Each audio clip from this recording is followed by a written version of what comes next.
Hello guys, welcome to another devlog. This time we had got a few things going on for us.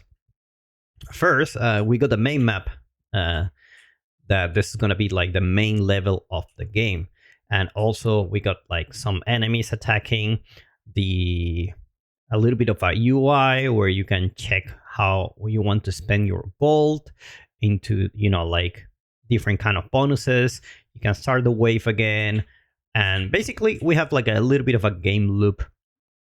So one of the challenge that we have for this game, which is tower defense, is that we gotta really use a lot of assets, and we're only a team of two people, so we need to optimize a lot of stuff.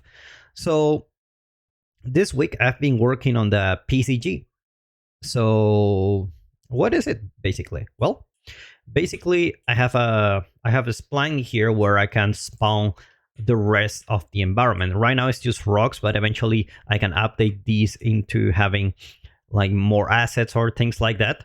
And you notice we have a cylinder here. This cylinder is pretty much the gameplay area. So anything that happens here on our PCG will not actually spawn inside, so we can actually have the rock. So if I change the seed, for example, like this, you will see that I'm getting all my rocks in position and they're not touching the gameplay area. I can also go for something like this. We were thinking maybe this could be a solution for only having one level and actually randomly generated every time the player plays. So if we play now we have like a rock here is a little bit different. Obviously it needs to change a lot of stuff, like this part is like flying and this part is rotated, and we don't really want that. It's got a lot of stuff happening here. So that's one of the challenges so far, and also the collision. For example, we shouldn't be able to collide into these rocks, but overall, like it's a good start. It's a good start. We just I think like this project will be very PCG, very heavily using procedural stuff, which is not something we really want to do. But at the same time, if it's done well, it will save us a lot of time. Like we could be able to just generate a lot of stuff. Some of the things that we were thinking is like seasonal maps, like sometimes maybe we have moss, we have snow, maybe you have sand, things like that. We may change those through PCG. That may be a possibility, but for now I'm gonna stop working on the PCG this week. Next week I'm gonna be working on the more on the towers and some of the enemies, because one of the challenges that our camera is settled like this, right? Like you have this top view where you don't see a lot of details, right? So, which is cool because you don't need to get a lot of assets that have a lot of detail, right?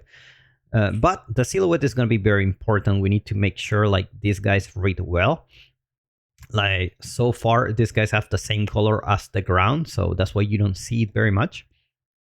And also we will have to use a lot of VFX and everything, so that it's kind of like over the top. Think about it like dungeon crawlers, which just spam skills and everything, and eventually you will have like different types of attacks, and when you upgrade your tower and everything, they will have more stuff.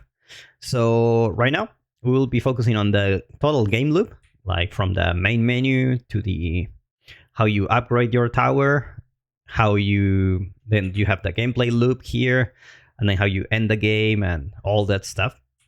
So that's it for this vlog. If you want to stay tuned to see how this game progress, don't forget to subscribe to watch more game development on this project. And obviously, if you want to learn more from us, take a look at the links in the description. We have plenty of not only free Unreal Engine courses, but also some really high quality paid ones if you want to learn to create your own game.